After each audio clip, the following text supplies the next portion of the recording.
चलो बच्चों, आज नए अध्याय की शुरुआत करते हैं। बच्चों, हफ्ते में हमें 3 दिन दिए गए हैं, 3 दिन आवंटित है हमें पढ़ाने के लिए। ठीक है, आज से लेकर शनिवार तक, बुधवार, गुरुवार, शुक्रवार और शनिवार, ये 4 दिन हमें आवंटित है सोशल साइंस के लिए हफ्ते में। तो हम अब देख रहे हैं अपना अध्याय। हाँ, अध्याय दूसरा,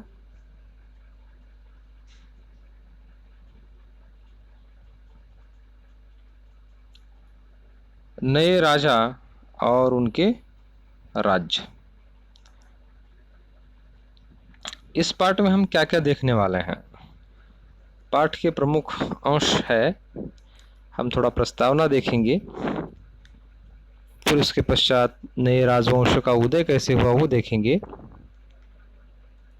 उसके पश्चात राज्यों में जो राज्य हमने देखे हैं, जो नए राज्य देखे हैं, वहाँ के प्रशासन देखेंगे, प्रशस्तियाँ और भूमि अनुदान, यानी कि किस प्रकार की प्रशस्तियाँ और किस प्रकार के अनुदान दिए गए थे वो देखेंगे। फिर धन के लिए कैसे युद्ध हुआ। चोल राज्य को नज़दीक से एक नज़र, मतलब हमें बहुत करीब से उसको देखना है, अध्ययन करना है। उरैयूर से लेकर तंजावुर तक, उरैयूर एक क्षेत्र, वहाँ से लेकर तंजावुर तक किस तरह से राज्य फैले वो देखना है। भव्य मंदिर और कांस्य मूर्ति कला, कृषि और सिंचाई और साम्राज्य का प्रशासन, ये हमें देखना है। तो आइए देखते हैं, आपको ये किताब के इस पर आपको ये नज़र आएगा। चैप्टर के पहले ही पन्ने पर, दूसरे चैप्टर के पहले ही पन्ने पर आपको ये चित्र, ये मानचित्र नज़र आएगा। यहाँ पर लिखा है 7वीं शताब्दी के बाद कई राजवंशों का उदय हुआ। मानचित्र में उपमहाद्वीप के विभिन्न हिस्सों में 7वीं से 12वीं शताब्दी के बीच शासन करने वाले प्रमुख राजवंशों को दिखाया है। थोड़ा सा हम जूम ऑन करेंगे, हमें पता चलेगा। दिखाई दे रहा है यहाँ पर आपको, ये देखिए, विशेष तौर पर ये जो 3 राज्यों की सीमाएं, परिवर्तनशील सीमाएं आपको नजर आ रही है। देखिए, ये एक राज्य है, ये पाल राज्य। यहाँ पर देखिए, ये एक बड़ा क्षेत्र है ना, ये क्षेत्र भी एक है, और तीसरा एक राज्य है राष्ट्रकूट। ठीक है, और इसमें आपको दिखाई देंगे गुर्जर प्रतिहार,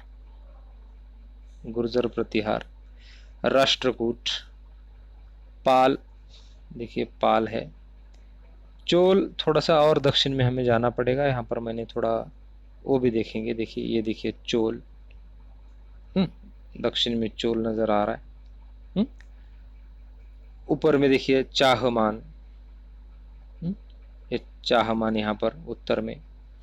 तो इन राज्यों के बारे में थोड़ा थोड़ा हम प्राथमिक जानकारी देखेंगे। और परिवर्तनशील सीमाएं, ये परिवर्तन होता था क्या इसमें? हाँ, क्योंकि एक राजा दूसरे राज्य की सीमाओं को जीत लेता था, तो ये सीमाओं को अंदर बाहर या उस क्षेत्र में कम ज़्यादा होता रहता था। ये है। अब राज्य करने वाले राजवंश कौन से थे, ये अभी हमने बताया कि 7वीं शताब्दी की शुरुआत में गुर्जर प्रतिहार थे, राष्ट्रकूट थे, पाल, चोल, चाहमान, ये सभी उसके ऊपरी हिस्से में दिखाए हैं।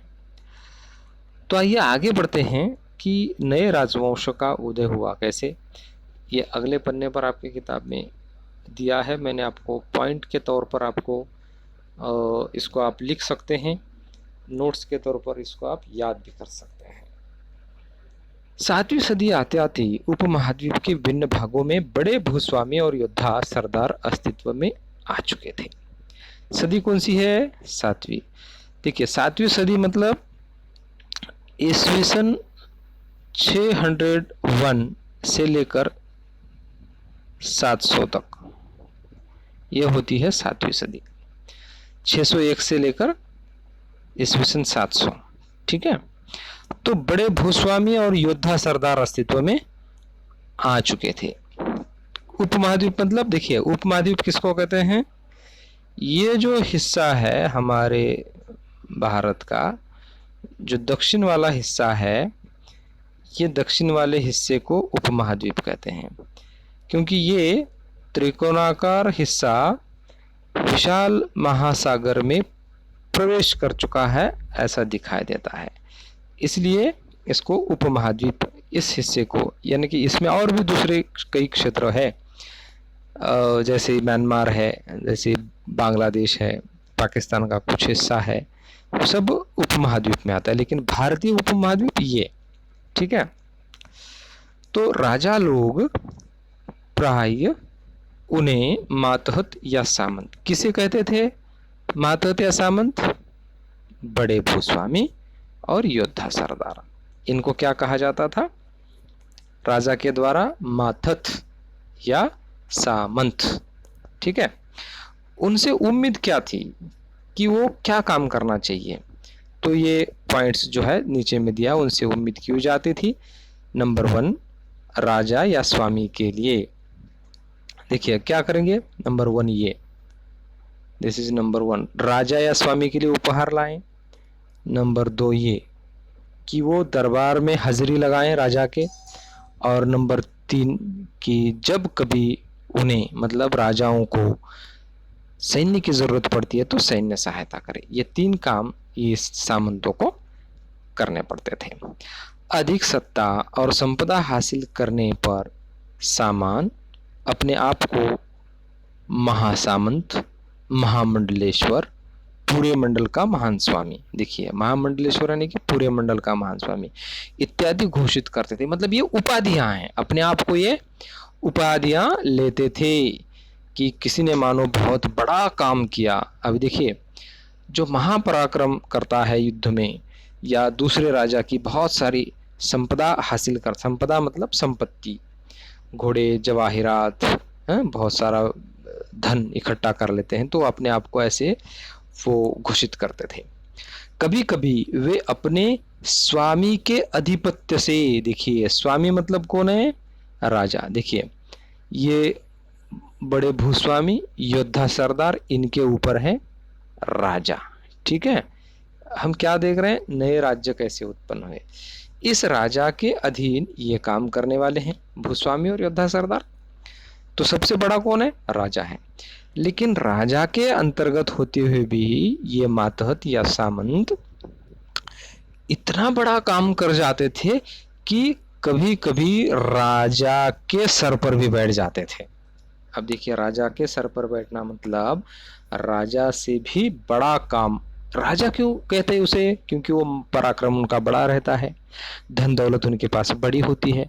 तो ये सामान्य कहे जाने वाले या उसके अंतर्गत काम करने वाले भूस्वामी और योद्धा सरदार भी अब ज्यादा अधिक सत्ता पाकर, संपदा पाकर राजा के बराबर बन गए, इज इक्वल टू राजा, है ना। तो इसलिए ये अपने स्वामी के अधिपत्य, अधिपत्य मतलब अधिकार या स्वामित्व, उससे वो स्वतंत्र हो जाते थे या हो जाने का दावा भी करते थे। आइए एक उदाहरण से लेकर हम समझ लेते हैं। राष्ट्रकूट प्रधान दंतिदुर्ग ये कैसे उत्पन्न हुआ? या राष्ट्रकूट का राजा दंतिदुर्ग ये एक ऐसा ही सामंत था। किसके अधीन? 8वीं सदी के मध्य में चालुक्य स्वामी, चालुक्य के अधीन रहते थे। अब देखिए इसी मैप में आपको देखने को मिलेगा कि ये चालुक्य कहाँ हुआ करते थे। थोड़ा सा मैं पीछे और स्लाइड लेके आता हूं आपके लिए, देखिए। हाँ इसको थोड़ा फोकस करेंगे, यहाँ पर आपको चालुक्य नजर आ गया। हाँ चालुक्य। अब देखिए उसके बाजू में कौन सा है? ठीक है, मतलब चालुक्य का शासन पहले कैसा था, है ना, इस प्रकार से बड़ा शासन था। चलो आगे बढ़ते हैं। आते हैं।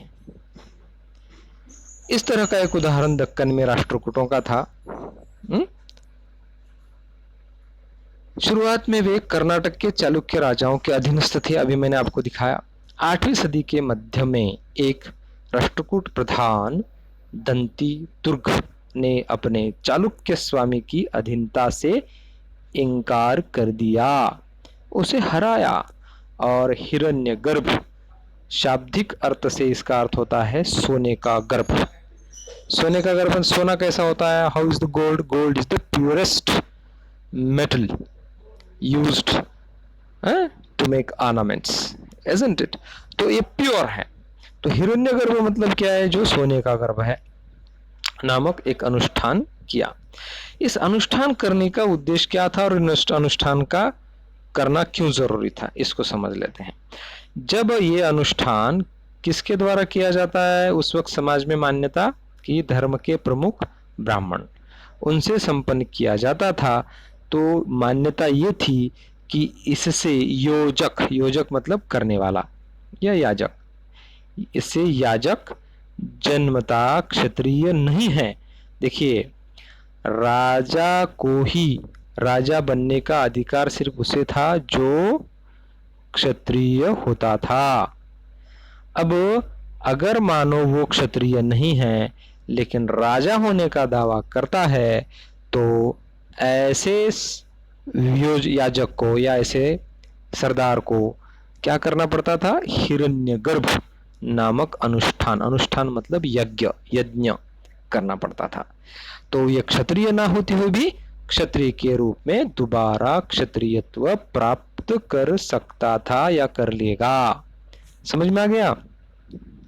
ये पॉइंट्स आपको कई बार परीक्षाओं में पूछा जाता है, हिरण्यगर्भ क्या है और इसको किसने कराया था। इसके अलावा और भी बहुत सारे राजाओं ने ऐसे जो है अनुष्ठान कराए थे।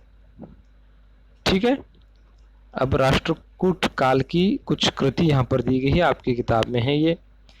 भगवान विष्णु को नरसिंह अर्थात पुरुष सिंह, नर मतलब पुरुष और सिंह मतलब सिंह, नरसिंह। तो ये नर पुरुष, ये सिंह है तो सिंह लायन। अभी आजकल जो नई जो आधुनिक तस्वीर जो नजर आती है नरसिंह भगवान की ऐसे, तो ये उन्होंने उस वक्त की बनाई हुई, खोदी हुई एक शिल्प यहाँ पर नजर आता है आपको। ठीक है, तो उसी प्रकार से कौन कौन किया था?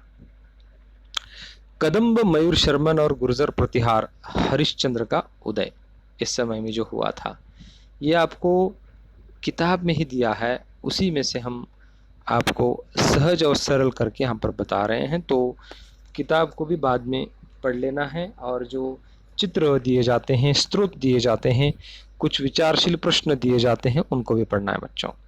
कुछ अन्य उदाहरणों में उद्यमी परिवारों के पुरुषों ने अपनी राजशाही कायम करने के लिए सैन्य कौशल का इस्तेमाल किया।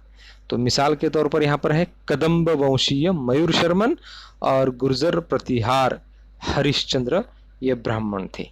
देखिए, तो ये उदाहरण है कि जो क्षत्रिय नहीं थे, क्षत्रिय ही राजा बन सकते थे, जिन्होंने अपने परंपरागत पेशे, पहले वाली स्थिति में ऐसा रहता था, ब्राह्मण जो है अध्ययन अध्यापन का काम करेंगे, क्षत्रिय राजा और सैन्य काम करेंगे, मतलब राजा बनेंगे, सैन्य का काम करेंगे, योद्धा बन के काम करेंगे। तो तीसरे जो रहते थे वैश्य, उनको व्यापार करने की अनुमति थी, और चौथा शूद्र, ये ऊपरी तीनों के सेवाओं में लगे रहना है, ऐसे मान्यता थी पहले वाली। तो ये परंपरागत पेशे छोड़कर किसी भी इसमें जाना अनुमति नहीं थी।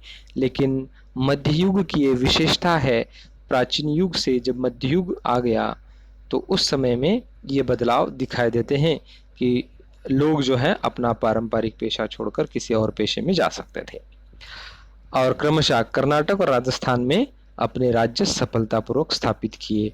मतलब ये भी क्षत्रिय नहीं थे, उन्होंने इस तरह से अनुष्ठान कराकर क्षत्रियत्व पा लिया था।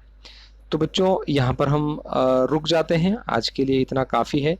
तो आपके लिए पहला वाला जो प्रश्न था कि नए राजवंशों का उदय किस तरह से हुआ, उसके लिए क्या स्थितियाँ थी, ये बताएं। दूसरा वाला प्रश्न है राष्ट्रकूट प्रधान दंतिन दुर्ग का उदय किस तरह से हुआ, और वो होने के लिए मतलब राजा बनने के लिए उसने क्या किया। ठीक है, और अन्य प्रकार के राजाओं की भी उदाहरण दें। इसी के साथ यहाँ पर हम रुक जाते हैं। Thank you.